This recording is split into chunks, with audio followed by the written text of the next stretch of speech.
மே 18 அன்னைக்கு ரமேஷ்ன்றவங்களோட 37th பர்த்டேவை முன்னிட்டு கஷ்டப்படுற மக்கள் ஒரு 50 பேருக்கு மதிய உணவு கொடுக்க சொல்லி அவங்களது ஃபேமிலியில இருந்து அவங்களது wife Vishalini, daughter ஜெயரா, mother Kalaiselvi மற்றும் அவங்களது பிரதர் விக்னேஷ் ஃப்ரம் ஆஸ்திரேலியால இருந்து நமது அறக்கட்டளையை தொடர்பு கொண்டிருந்தாங்க. மதிய உணவா பாத்தீங்கன்னா chicken biryani, onion raita, egg, kesari வச்சு உணவு கொடுக்க சொல்லியிருந்தாங்க. அவங்க சொல்லியிருந்த மாதிரியே எல்லா உணவையும் ரெடி பண்ணி எடுத்துக்கிட்டு இந்த உணவை எங்க கொடுக்கலான்னு பாத்தீங்கன்னா திருவள்ளூர் பக்கத்துல உள்ள குருபுரன்ற வில்லேஜுக்கு வந்துட்டோங்க. அங்குள்ள சிறு குழந்தை முதல் வயதான பாட்டி என அனைவரும் வந்து அவங்களுக்கு தேவையான அளவு மதிய உணவு வாங்கி நல்லா திருப்தியா சாப்பிட்டாங்க.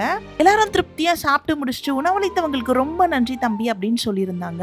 எல்லாரும் ரமேஷ் அவங்களுக்கு பர்த்டே விஷஸையும் அவங்கள வாழ்த்து எல்லாரும் பிளஸ் பண்ணியிருந்தாங்க. இந்த ஃபுட் டொனேட் பண்ண ரமேஷ் சார் அண்ட் ஃபேமிலியினருக்கு நமது கட்டளையின் சார்பாக நாமும் ஒரு நன்றியை தெரிவித்துக் கொள்ளலாம். Thank you very much. இது மாதிரி நீங்களும் ஃபுட் டொனேட் பண்ண விரும்பினால் நமது அறக்கட்டளையை தொடர்பு கொள்ளவும்.